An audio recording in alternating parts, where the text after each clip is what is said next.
things on the volleyball floor just in the day yesterday. I watched probably one of the shortest girls here at the tournament and went long on a serve. So don't underestimate what a shorter girl can do. Amanda, good job there. And that one caught Emma Nelson the wrong way. She's not feeling that very well. Gabby's going to have a timeout right now. Yep, that one hurt. And she's a volleyball player. She's going to stick with it. She got the wind knocked out of her, I can tell you that. And she's feeling it right now. That's Emma Nelson. We hope she's all right. She'll be back in there pretty soon.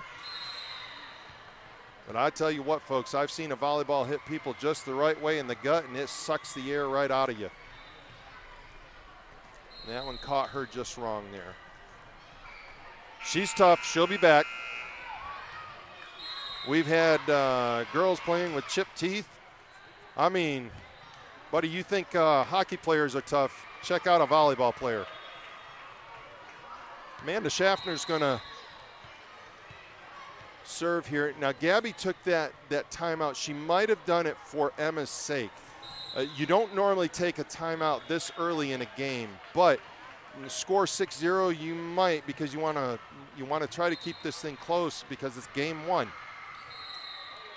Gabby herself was a great hitter for the PT Warriors, so certainly has the ability to teach the game of volleyball to these young girls, and that is great. I'm just glad to see that. Here's Amanda. Feast Patriots, game one. Her team is up 6-0. Nice ball there by number 50. That's Claire Nelson. Oh, good smack there. That was Riley Mendiola, but Riley sent that long. Good ball. Coach is telling her, get over the top of that. Here's number 23. That's going to be Hazel Kurz. And the R1 is saying, whoa up, my time. So not sure what's happened there. Okay, we're going to reserve it. Replay that point. Okay, here we go. Hazel, go ahead and send it over. There's the signal, and there it comes. That's dug out by number 27, Gianna McDonald. She gets it over, and it's in. Nice job by Gianna. So the Feast Patriots up early, 7-1. Game one, 14U. Two really good programs. And I will say this, PT has two different 14U teams here. And I'm not so sure, as a matter of fact, I'm going to take a quick peek. San Antonio does not. Nice dig there, good. Keep that ball up, all right. PT gets it over the net. Oh, a nice ball there by number 52, Paloma Garcia. Nice strike, she goes cross court. Finds the inside. Well done. We've got a serve now from Feast. This is going to be number 27, Gianna McDonald.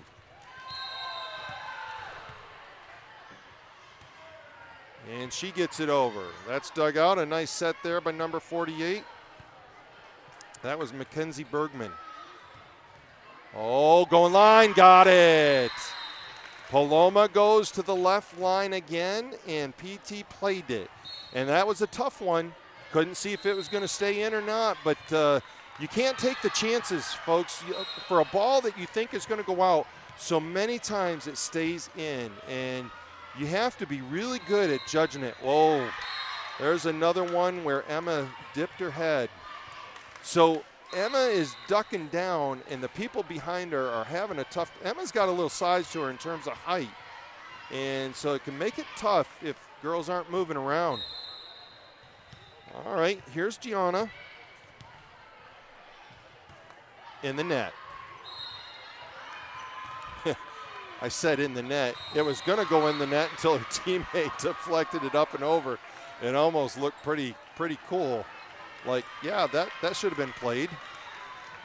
All right, here's our libero, number 30. That's Aubrey Davis. All right, Aubrey. Show us what you got on that serve. Nice overhand serve. Good play there by number 54. That was Ambrose Clayton. Good volley here going. Good tip. That's dug out by the libero there for Feast. Oh, and a little miscommunication there. So number 23, Hazel Kurz, and number, I think it was 50, it was one of those 50 players. My apologies. I'm trying to get these names down, guys. I'm sorry. We weren't even expecting to call this game. We were going to do some interviews, and we did one, and we lined up another one, and we saw this game getting ready, and it's like, you know what? We need to do this one. And so we're a little behind the 8 ball. We hope you'll forgive us, but we're glad to get the action for you. Good volley going on here. Number 11 for Feast. That's Carolyn Cadenhead. Oh, nice smack there by Aubrey. Paloma. Oh, they're playing well. They're staying with it. And that one falls on the PT Warriors side. Good job by the girls to keep it alive. All right, so number 38, that's going to be Riley Mendiola. She's going to serve it up. Early lead, 12-2. Here's Riley.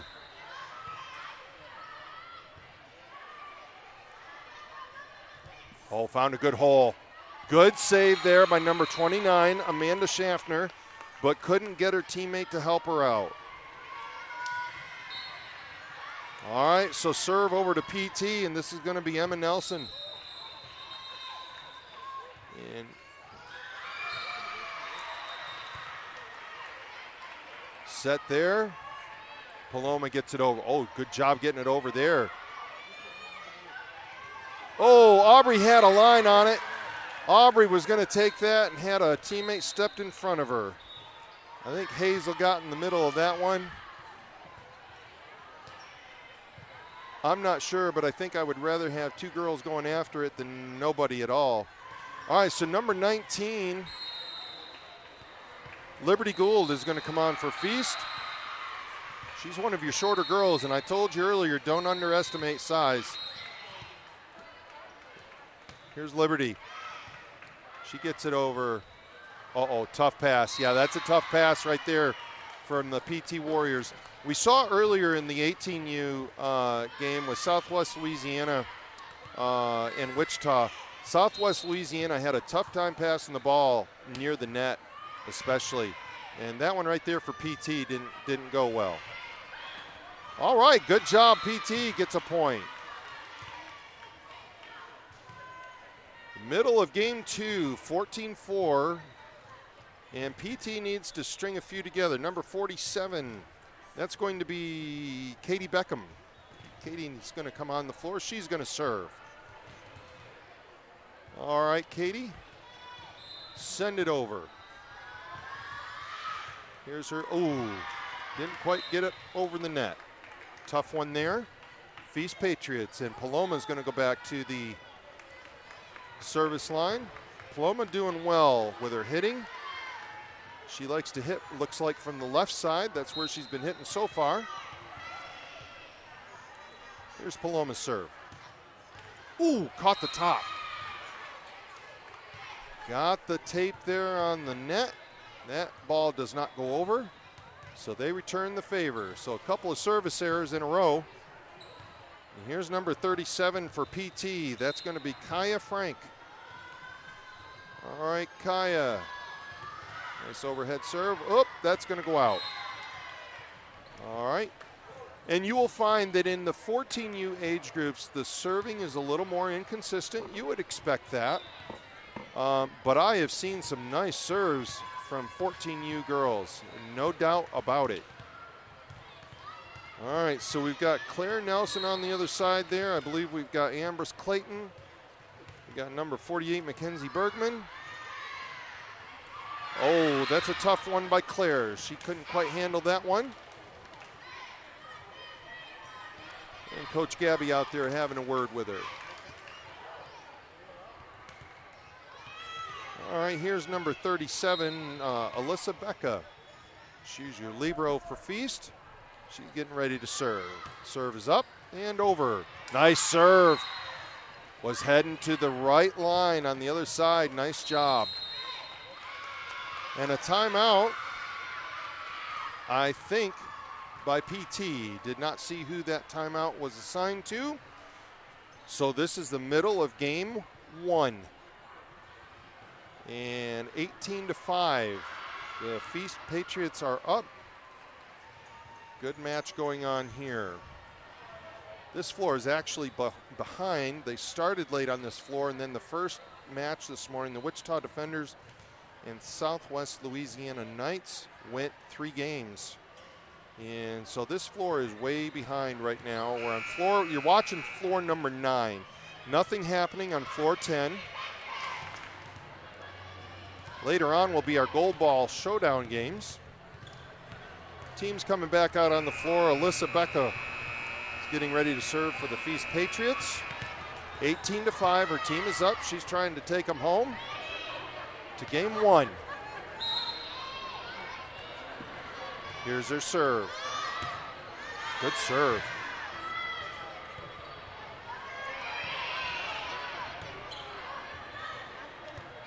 Good talk going on down there. I don't know if you can hear it, but there's a lot of good talk going on. Oh, that one misplayed by number 47, Katie Beckham. That's a tough one there. Trying to get back over the net. All right, so Alyssa's going to put it back up again. Here's her next serve.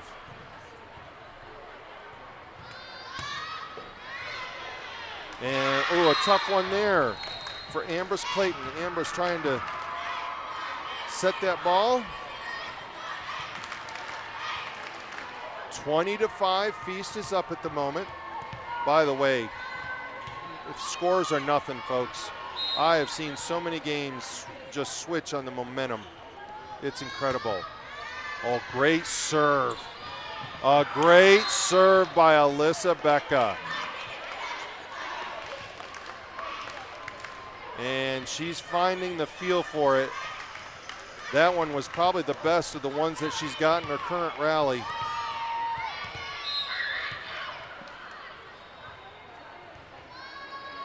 Here's her next serve. And that goes left.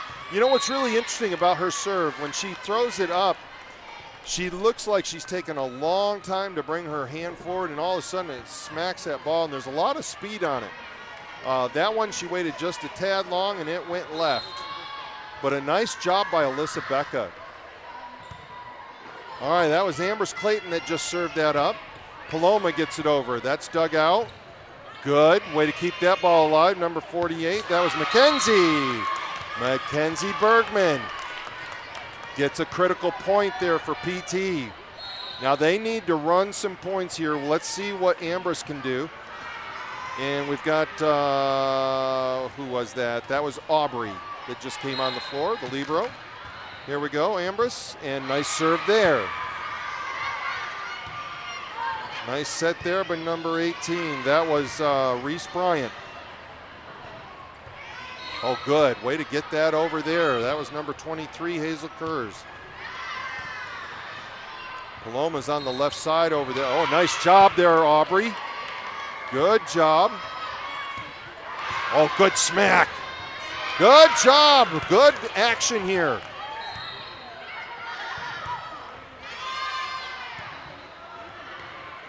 Tough one. What a great point. Great play by both teams. And I don't know if you caught it, but Liberty Gould was up near the net, and she did a great job staying out of the net to give her team a chance to get the point. And they did. Number 29, Amanda Schaffner, is going to go back 22-7, trying to finish this game out and go up 1-0. Oh, good serve. And an overpass. And I'll tell you, the toughest thing, guys, on the digs for these things is the first pass. It is the toughest thing. Here's Amanda. Good serve. PT keeps it up and over. Uh-oh. Yep, that was 4. Yep, that was 4 hits. Game point right here. Can Amanda Schaffner send them to game 2? There's a serve. Good jump serve. Ambrose. That was number 23. That was Hazel Kurz. Paloma got it over. Good. Aubrey hits it out. So game 1 goes to the Feast Patriots. Great job by the Feast Patriots. Game 1, we're going to get ready for game 2.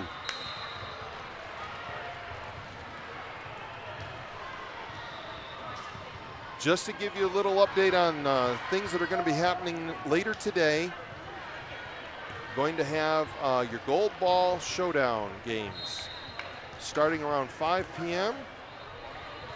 You're looking at court number 9. There's nothing going on right now on court number 10, but you're looking at court number 9, and we're gonna have a lot of games filling in here pretty soon. Here's another exciting thing that's going on for the tournament, boys competition. And this is going to be pretty exciting to see what happens with the boys competition as we move forward in the future. Something that the Nationals wants to develop more of. The girls are going to grow for sure. Largest number of the teams in the tournament up to this point ever, or set a record this year, 83 teams. And they're looking to expand that even more moving forward. Some exciting changes coming up, so we're looking forward to that, and we'll talk more about those throughout the day. And you'll want to stay tuned here. I'm telling you, there's a lot of great action here at this tournament. And if you've never been able to come to the Homeschool Nationals, I would encourage you to do it. It's a great time together, meet some really super people. I think that's probably one of my funnest aspects is talking to some of the different people here, and the interview that we did with Edie Miller and Sydney Miller earlier today with the San Antonio Feast Patriots. That was a fun little interview, and you got to learn a little bit about the dynamics of a coach who's coached in public school, private school, and homeschool. And she made it clear homeschool is where she likes to coach. That's a great place. There's different, challenges there, but that's where she prefers to be. Her daughter getting ready to graduate, experiencing some emotions about that. Wants to play a little bit in college, but doesn't know what's going to happen there. She's looking forward to it, and she's kind of sad about this being her final year, which is a common emotion for seniors playing this game. And so we're just having a great time learning some of the people here, some of the stories, and some great stories for sure. No doubt about that. Great stories. Getting ready to go with game number 2 for the 14U. I want to go through the names again. Let's go with the PT Warriors. 47, Katie Beckham. Number 48, Mackenzie Bergman. Number 54, Ambrose Clayton. 23, Hazel Kurz. Number 30, Aubrey Davis. She's your libero. Number 37, Kaya Frank. Number 50, Claire Nelson. Number 32, Emma Nelson. And number 27, Maddie Prescott. All right, and let's see, for Feast, let me get you the girls that are on the floor right now. So number 29, Amanda Schaffner. Number 38 is Riley Mendiola. Number 27, that's Gianna McDonald. Number 52, Paloma Garcia. And number 23 is Sydney Roseberry. And I think I've missed one more. Who is it? Number 15, that's Tori Elfin. So those are your starters out there on the floor for the Feast Patriots. And Amanda Schaffner is going to go back to the line here.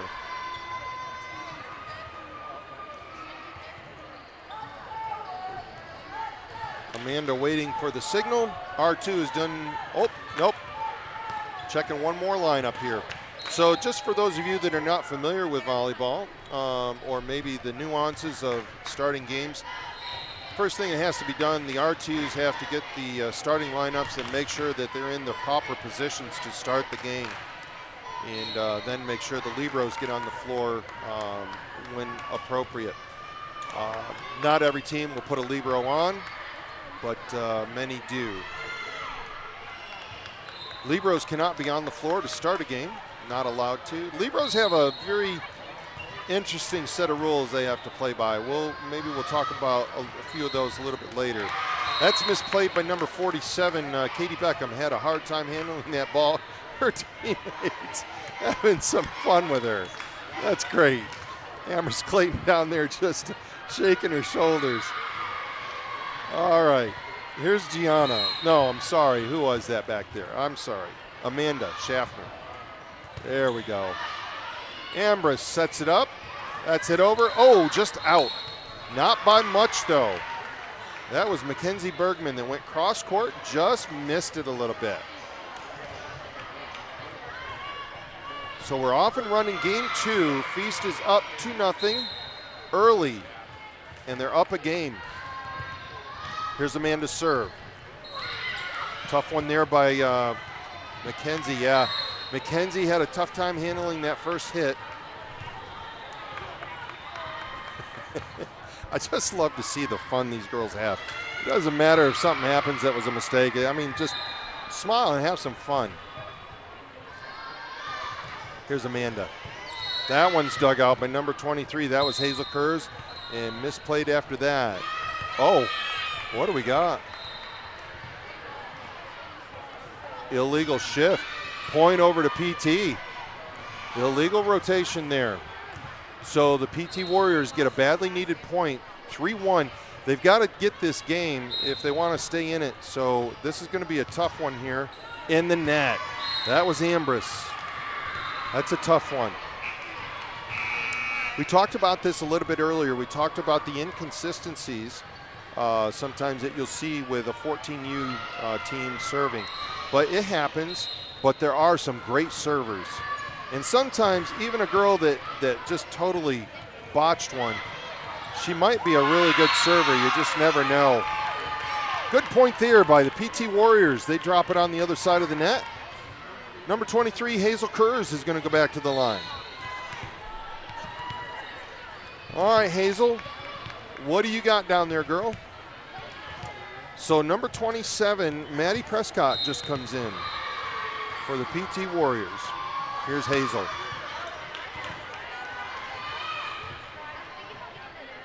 Feast gets it back over. Uh-oh, that's a tough one. Had a net, yeah. I was going to say it had to be a net there, and I don't know who it was, but the first pass was too close to that net.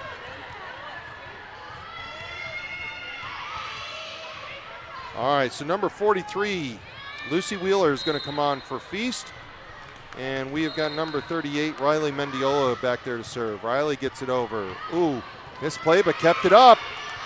Ambrose Clayton. Ambrose. Girl stuck with it. You go, girl.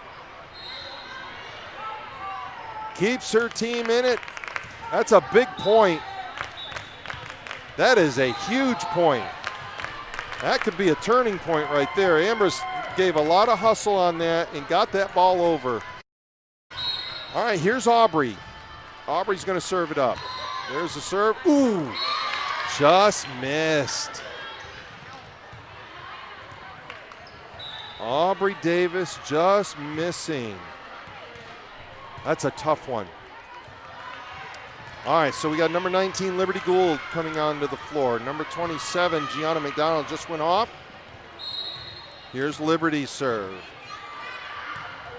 Good serve. Oh, right between Ambrose and Hazel. So communication is huge if you don't know in the game of volleyball. And a play like that where it's right between them equally, who's going to do what, that's a tough one. Another good serve.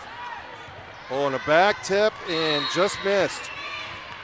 That's not a bad idea right there by Kaya Frank, but she missed the floor, went over wide left.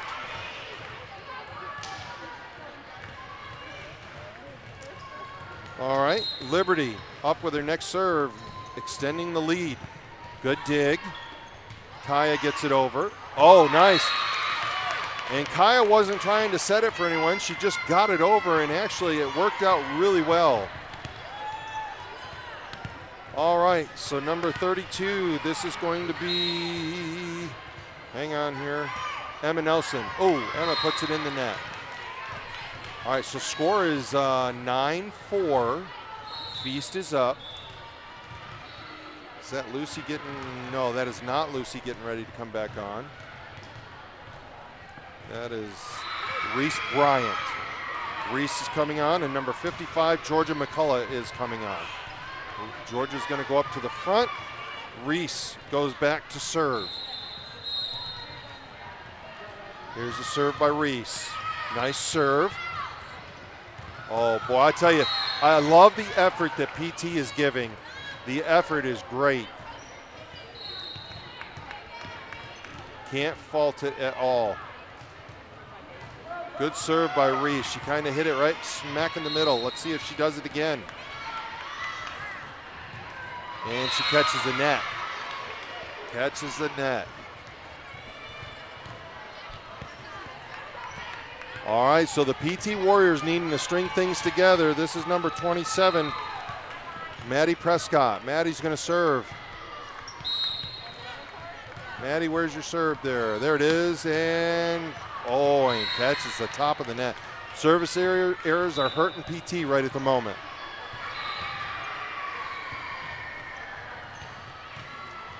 (11-5) right now. Feast up. They're up a game. This is the middle of game 2. And who is that back there? That can't be Georgia. Number 52, Paloma. Is that Paloma back? That is Paloma. Sorry. Paloma Garcia. Nice. And I'll tell you what, a little bit of speed on that ball too. That's what I'm talking about. Some of these younger girls, they can definitely hit the ball well, especially on a serve. And Paloma was a good example of that right there. Here's Paloma Garcia, her next serve. Her team is up 12-5. Long. Yeah, I told you she could hit it well, and she just did. She hit it too well. So the PT Warriors needing to string together some points here. This is Kaya. Kaya Frank. Here's Kaya's serve. And a little miscommunication by the Feast Patriots. Good. Nice job there. I think that was Hazel. Gone. Amanda Schaffner sends it long, opposite side. Knew what she wanted to do with it, but just went too long with it. Kaya's going to serve it up again. They need to string together a few more points. Oh, and Kaya missed that one. All right, so the Feast Patriots. Total command right now, Amanda Schaffner going back. We've rung around the rosy, if you will, with our serves. Back to the starting of the service order again. Number 50, Claire Nelson comes in for PT.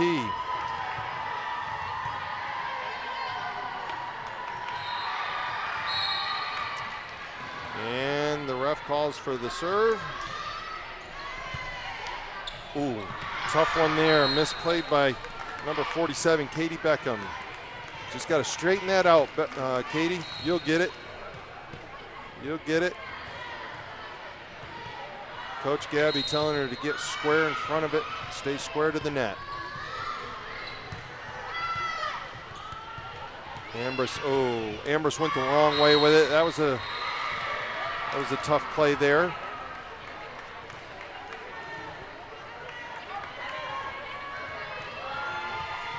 So the Feast Patriots up 15-7, game 2, up a game. Nice serve. Well, I'll tell you what, Amanda Schaffner has served very well in this match, and she is stringing it together again.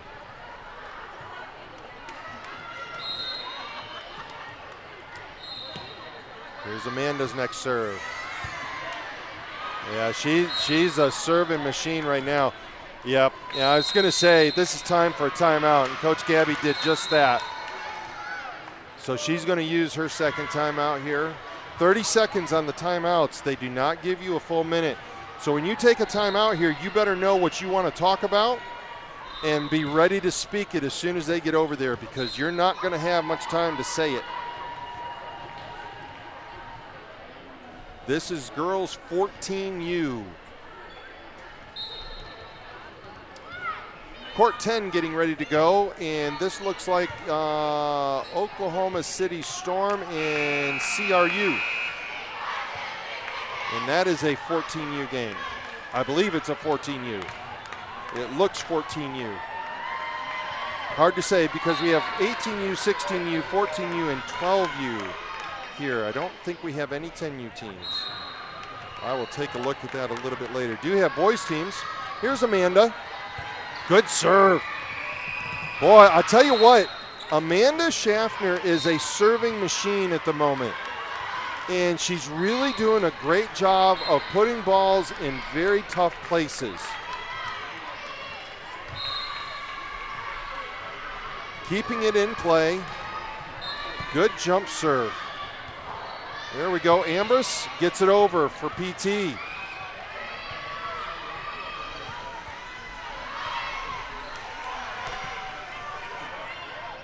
Paloma gets it over. Got it! Paloma Garcia. Good point right there. So Feast trying to put this game away. They are up 19-7, game 2. Good serve. Oh, that caught Emma. What do we get? No, that's okay. That caught Emma tough right there. Emma Nelson there in the back corner. There's Amanda. Well, that one looked like it was going long. So PT, Emma's feeling really bad right now. Yeah, she got tears in her eyes. She's feeling bad about this. This is just part of sports. You got to learn to toughen up and move through it, and she'll do well. She's already been hitting the gut hard with one. She's having a tough match, but she's sticking with it.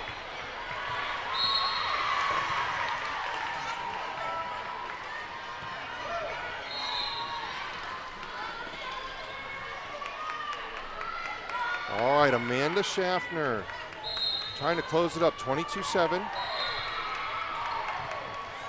Gone. Ooh. Emma played that one. It might have stayed in. It's a hard thing to judge, folks. I'm telling you. If you've never watched a ball coming from the other side, especially a hard serve, the ball moves so much. I have such respect for some of these girls digging balls out on a serve. It is really hard.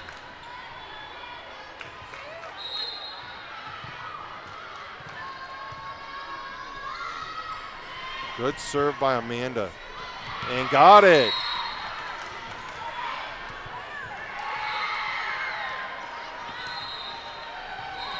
All right, 2 points away from the match.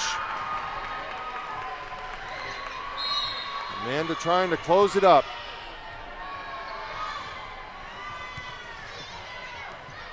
Ambrose, oh, nice job. That was number 50, Claire Nelson, and that was, oh, it was in. Claire Nelson did a nice job of keeping the ball in play. Match point right here. Game 2. Can Amanda Schaffner put it away? She does. Congratulations to the Feast Patriots and the PT Warriors. Not a bad team right there. Congrats to them. Good matchup right there. And want to just say congrats to Feast. They'll be moving on. A lot of great action going on today. All right, we're going to take a short little break here. We're going to probably do another couple of interviews pretty soon, but we're going to take a short break and get ready to do these interviews. Thank you so much for joining us at the 2019 National Homeschool Christian Volleyball Championships.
So this is really great, and I think the information that you get from this particular interview is going to be very valuable. But Evie Stanton is here. Now, many of you back home in Arkansas remember her as Evie Singleton, but she is now married. How many years? 3. 3 years. Wonderful, wonderful. She is now head coach at Spurgeon College in Kansas City, and she is here doing some recruiting. And so that's what makes this particular segment really valuable, I think, to our homeschool families. And so we want to talk a few minutes with Evie about some nuances of recruiting, especially for a school like Spurgeon, which is an NCAA school, Division II. That is not your Division I Nebraska school. For those of you that follow the college volleyball, and I'm thinking basketball because I've got so many sports running through my mind right now. But Evie, I want to talk just a little bit about the differences in NCAA and Division I NCAA. So tell us a little bit about that. So I graduated from Mississippi State University, and there your schedule is going to be eat, sleep, breathe volleyball. You wake up in the morning, you go to weights, you go to class, you go to practice. It's about 8 o'clock by the time you get home, and you wake up and repeat every day. And so basically your schedule is done for you. You don't have a life. You basically don't have a life. You even miss church on Sundays a lot of times because of games. So. All right, so now in an NCAA school, you're not going to find that kind of experience. There's a little more freedom. Right. Obviously, the demand is still there. School is still very important. Speak a little bit about that. So I think that NCAA has a unique position because these kids can come in and get a great education while getting to play volleyball. It's a privilege to get to play volleyball anywhere. But we care about you and sending you off into the world to be able to tackle what life throws at you. And I feel like that's not necessarily the experience I had at a Division I school. And so being at this level and being able to really hone in on character and sending people out there to really just be good humans out in the world. That is excellent. Okay, so we've talked a little bit about the differences between Division I, NCAA experiences. What are those schedules like? A lot of girls don't think that there's an opportunity to play at the next level if they don't get recruited at big D1 schools. Right. Some of it has to do with, well, they're not offering me a scholarship. I don't want you to go real deep, but give us a little bit of a taste of what NCAA schools can do to assist in costs. Right. So most NCAA schools will have the typical financial aid that you would apply for anywhere else. And so you have that opportunity to get some financial aid. And again, just the opportunity to play volleyball, I can't stress it enough. I think I read 3% of people that play volleyball in high school will play in college, nationwide. And 1% will play Division I. So, and I don't want to make this sound wrong, but you're really looking for players because it's hard to fill that roster up with the quality players that you're looking for. Would that be true? Absolutely. Yeah, absolutely. Okay. So I want to take a moment now. Let's talk about what you're looking for in a player. Let's talk about the good stuff first. Obviously, you got to have some decent skill. So let's talk a little bit about that. What are you looking for in a player? I think that basically I'm looking to fill all positions right now, but I'm looking for a player that has tenacity on the court and skill-wise is very knowledgeable about the sport of volleyball, obviously, we talked about. But even more so than that, I'm looking for people that work hard and have good character and are out there, and you can just tell there's something different about them on the court because of how they carry themselves. All right, now let's talk about some of that, the negative side, and how it can cost people some opportunities, cost athletes the opportunities, attitudes, reactions, those kind of things. Talk about that for a moment. So if you're in a coaching position, you do not want to have to feel like you are pulling teeth to get someone to do something. And those people that create a negative atmosphere on the court, volleyball is such a team sport. it affects the entire team. People will lose matches because people will have bad attitudes. It has nothing to do with skill at that point. It has to do with how you carry yourself and your character and your attitude. So if I was walking down a court and let's say I was interested in number 18 for a team, I'm walking by, I'm watching her, she's pretty good, and then she is rolling her eyes at the refs, rolling her eyes at the coaches, isn't coming together in the middle and supporting her teammates, I'm moved on right there. They probably cost themselves me being interested in them just by that one thing that I saw. That's amazing, and I don't think athletes really understand the importance of that. You know, they think of mom and dad sometimes getting on them at home, and really, it's nothing compared to what it might be costing them in the future. Oh, right, yeah. Let's talk about one last thing, and probably one of the most important to the side of that, and that is the issue of social media. Let's talk about the importance of interaction on social media. Sure. So I believe social media can be used for good or bad. The good thing is that, you know, if you are carrying yourself in a great way, it's a great way for me as a coach to look on there and just be like, you know what, this is a quality person because of what their interaction is on social media. But on the flip side, if I'm getting on there and seeing that you are not carrying yourself in a great way, then I will move on because I really care about quality of player and character over anything else. And it's amazing. A lot of people don't understand that coaches don't have a lot of time. It doesn't matter what college you're at. It doesn't matter if you're a D1 or an NCAA. You just don't have a lot of time. And I think the phrase that I like to use when I'm talking to high school athletes is coaches cannot afford to be your babysitter. You have to be grown up and ready to go, and I think that's an important aspect. Evie, you're in your first year. I am, yeah. What is the big challenge you are looking forward to? I am just looking forward to, I need to build a team for 2020. I am just, my fingers are flying on the keyboard, emailing people like crazy, just to let them know about Spurgeon College and the opportunity because like I said, 3% of players get to play in college. And it is a privilege to play no matter where you are because you are in that small percentage. And I would just say, you know, to anybody considering to play college volleyball, don't dismiss those schools because yes, you might sit the bench for 4 years out of Nebraska, but you could come in and play and have a great experience elsewhere. That's excellent. I think it lines up well with the homeschool experience. Yeah. So last question for you. Tell me your favorite part about the homeschool volleyball experience. Oh man, it shaped me as a player. My coach taught me how to work hard, and God really blessed that hard work, and I ended up playing at a Division I school, but just the character was so much more important. I can't stress that enough. I know I've said that several times, but if you are willing to work hard, it is amazing who will notice, and that's essentially why I got a scholarship, is because people noticed that I work hard. That is great. I want to thank you, Evie, for stopping by. Have you caught some players? I have. Okay. Yeah. And that's obviously why she's here, so we're excited about that. And glad to have some alum. We're going to be interviewing Gabby Hunter in a little while. Gabby played for the PT Warriors the last few years. Great gal, now coaching.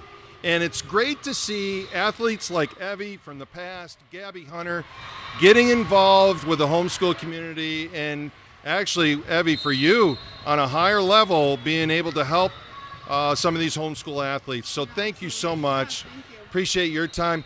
Again, thank you for joining us. I hope this segment really helps you understand some of the nuances in recruiting and the opportunities that are there. Don't sell the smaller schools short. There's some great volleyball to play at those places. Evie, want to wish you well in your coaching. I'm Charlie Pomeroy. We're going to see you a little bit later. Thank you.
I said we were going to get Gabby Hunter, and we did.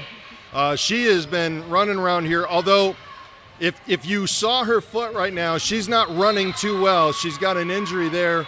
We'll talk more about that in just a moment. But Gabby is working with the PT Warriors, and she is the 14U coach there now. And what's really cool about this is that, Gabby, you were part of PT. How many years did you play there? I played, I think, 6 years total. 6 years at PT. You guys had a strong team. And I remember calling your name hitting an awful lot. You were a big-time hitter. But now you're coaching 14U. Yeah. That's a big difference in skill level to 18U. Tell me some of the challenges. Well, it's really challenging. So most of our girls are actually 12 and under. We have one girl that's 13, so it's ages from 9 to 13. So it's a lot of fundamentals going on, and they not knowing where to go, where to be, and not trusting their teammates. So it's more of telling them, hey, stay on your toes, move your feet. So a lot of the fundamental stuff we're working on. So as a player, as a former player, how does that help you in the coaching aspect? Well, being a former player, like, you can see and tendencies, like I would see like what I used to do with them, like, okay, this is exactly, I did it, I understand it's challenging, but it's easy. Just don't bring your arm up, swing it back full, and bring it straight up. Don't wind or anything. So like there's little things like that, and just things that I've had coaches tell me that I'm like, okay, now I know what they're meaning, like this is what's going on, so then I can better explain what's going on. That is excellent. So what is your favorite part about the National Homeschools Championships? What's the favorite part of this? I think coming together and like seeing all the teams we played and like the connections, like how we are with Noah Jaguars, we're like really good friends. I'm still in contact with a lot of the girls, so like seeing everyone and like the parents, and it's really fun to come back and see everybody. So big time relationships. Yeah, really big time, and seeing the coaches and like remembering them and talking with them, it's good. That is great. And I think, you know, when it comes to the National Homeschools Volleyball Championships, that experience is probably one of the best that you can have. Even for me, and I'm broadcasting games, you get to know some of the families, some of the girls, and it's just a great aspect of it. Okay, your 14U girls, purple team. Tell me this, what's the expectation for the rest of this tournament? So for 14U, it's going to be a little rough since we are really young. Most of the girls are actually going to be playing in 12U too. So that one we're expected to do pretty good. Right now, I think we're in the iron bracket. Okay. So hopefully we can get back to how we're supposed to be playing and not be playing down, and keeping our energy up. Excellent. Now let's talk about the foot. All right, so did we kick a dog at home or something? What happened there? So 2 years ago, my junior year, I broke it 2 days before our first game, had a high ankle sprain and a torn tendon. They didn't find the torn tendon until 7 months later, so then I had to have surgery. It never healed properly, and so right now I have a bone bruise on the bottom of my foot, so it keeps crushing every time I step. All the weight is going on that foot, and so they're going to have to go in surgically and remove it and take out the cartilage, put some bone filler in, and replace the cartilage. She's getting a rebuilt foot here, folks. I don't know how else to really word that. Is it painful? Yeah, it's really painful. I want to tell you, folks, she wears a smile through the pain. I have not seen this girl stop smiling. Gabby, I want to say congrats to you. Well done. You had a great career, especially as a hitter, but it's great to see you involved with the team and giving back to the homeschool community. What are you looking forward to in the future? I think just being a part of these girls' lives and seeing them like grow, and how I started out this young and I was no good, and then seeing like how much we grew, and like just having a relationship and being the person that if they have a problem they can come talk to me, if they need someone uplifting and some spiritual help, like they can come talk to me, and I'm excited for that. That's impact. That's big, and that's one of the things that makes homeschool athletics, it puts it on a different plane. And Gabby, I want to wish you guys well the rest of the way. I appreciate you taking the time. She's been she's been running around here. She's been very busy, but I want to say thank you to them. Good luck to you guys and the PT Warriors. Folks, that's all we're going to do for right now. We've got one more interview that we're going to do in just a little bit. You'll want to stay tuned for that. That is an exciting thing. We're going to talk about some of the changes coming up this next year for homeschool volleyball, Christian homeschool volleyball. For the meantime, Charlie Pomeroy telling you goodbye. We'll see you in a little while.